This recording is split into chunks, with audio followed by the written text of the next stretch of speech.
कर्म बड़ा है या भाग्य? एक महानुभाव ने मुझसे यह प्रश्न किया कि भाग्य पहले बना या कर्म।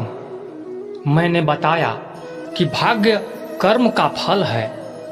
जो प्राणी जैसा कर्म करता है उसे उसका फल मिलता है, वही फल भाग्य है।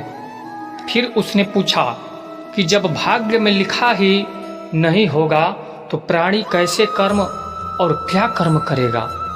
कहा जाता है कि बिना ईश्वर की इच्छा के एक पत्ता भी नहीं हिलता है, तो बिना ईश्वर की आज्ञा के किसी को सुख या दुख कैसे मिलेगा? और यदि दुख या सुख सब भगवान की इच्छा पर ही निर्भर है तो भाग्य में लिखा होकर ही क्या करेगा? भाग्य में सुख लिखा है और यदि भगवान नहीं चाहेंगे तो भाग्य में लिखा होकर ही सुख नहीं मिलेगा। मैंने बताया कि जब कोई ग्राहक दुकान से सामान खरीदने जाता है तो वह सामान का भाव पूछता है, न कि बेचने वाले का, तथा वह ग्राहक सामान खरीदता है न कि दुकानदार को खरीदता है। किंतु फिर भी सामान दुकानदार को ही देना पड़ता है और हम पैसा भी दुकानदार को ही देते हैं, न कि सामान को। हम उस सामान का भाव भी उस दुकानदार से ही पूछते हैं, न कि उस सामान से। हमारे पैसे के मुताबिक दुकानदार सामान का वजन निर्धारित करता है, उसकी गुणवत्ता निर्धारित करता है, फिर वह सामान मात्रा के अनुसार कीमत अदा कर के सामान घर ले आते हैं। ठीक उसी प्रकार भगवान हमारे कर्मों की मात्रा एवं गुणवत्ता परखता है, फिर उसके मुताबिक उसका फल देता है। हम चाहे लाख कोशिश करें, फल हमारे कर्मों का ही मिलेगा। फिर उसने पूछा कि जब सब कुछ वही होगा जो भाग्य में लिखा है तो फिर कर्म क्यों करना? जो लिखा होगा वह होगा। मैंने बताया कि भाग्य में जो लिखा है, या दूसरे शब्दों में जो विधाता ने जो लिख दिया है वह होकर ही रहेगा। चाहे कोई कुछ भी करे वह टल नहीं सकता। तो फिर उसने पूछा कि तो फिर कोई कोशिश क्यों करना? चुपचाप निठल्ला बनकर बैठे रहना ही अच्छा है, क्योंकि कोशिश करना आखिर जब जो लिखा है वही होगा, तो फिर क्यों कोई कर्म करना? मैंने बताया कि जो लिखा है वह होकर ही रहता है।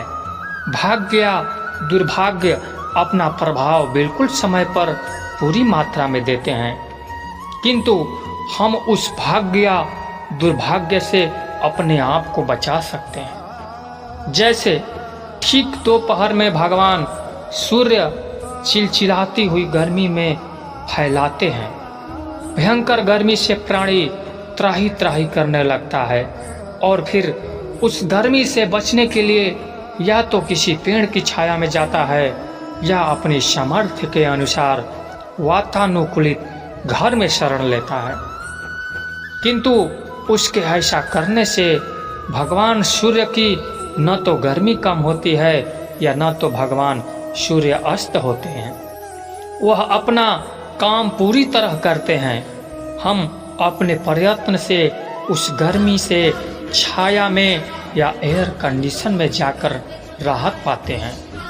ठीक इसी प्रकार भाग्य या दुर्भाग्य अपना प्रभाव सही समय पर भरपूर देता है, किंतु हम पूजा पाठ यज्ञ यंत्र मंत्र तथा तंत्र अनुष्ठान दान आदि की छाया या एयर कंडीशन में उससे अपने आप को बचा लेते हैं, तथा जो प्रयत्न नहीं करता या छाया में नहीं जाता वह गर्मी से झुलस जाता है। मैं नाम नहीं प्रकट करना चाहता उस व्यक्ति की भारत में विशेष प्रतिष्ठा है तथा एक पढ़े लिखे सम्भ्रात परिवार कुल से संबंधित है, किंतु ईश्वर की दया से वह सज्जन बहुत ही प्रसन्न हुए कारण यह था कि उनके एक संबंधी अपनी कुंडली दिखाने आए थे।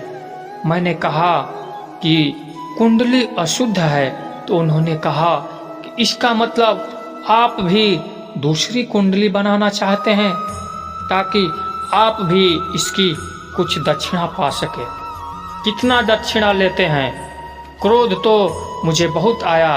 एक फौजी की खोपड़ी वैसे ही टेढ़ी होती है, किंतु उनके सामाजिक स्तर एवं अपनी नौकरी को ध्यान में रखते हुए कहा कि आप चाहे लाख ही करोड़पति क्यों न हो, एक ब्राह्मण की दक्षिणा देने की सामर्थ्य आप में नहीं है। जब सत्यवादी राजा हरिश्चंद्र अपना राजपाट, बेटा, पत्नी एवं घर परिवार बेचकर भी ब्राह्मण विश्वामित्र की दक्षिणा नहीं दे पाए, तो आप भला क्या देंगे? मैंने कहा कि आप पूछना क्या चाहते हैं? तो उन्होंने कहा कि मैं कुछ नहीं पूछना चाहता, यह मेरे भाई साहब हैं। यही आपकी प्रसिद्धि से प्रभावित होकर अपना भविष्य जानने आए हैं। मैं तो सीधा जानता हूँ कि जो भाग्य में लिखा है वह टल नहीं सकता तथा दुर्भाग्य से बचा नहीं जा सकता। किंतु जब मैंने इसको विश्लेषण उनसे उन्हें बताया तो वह बहुत ही प्रभावित हुए। अस्तु, मैं यहाँ यह कहना चाहता हूँ कि आदमी को पहले यह जानना चाहिए उसे कष्ट क्या है।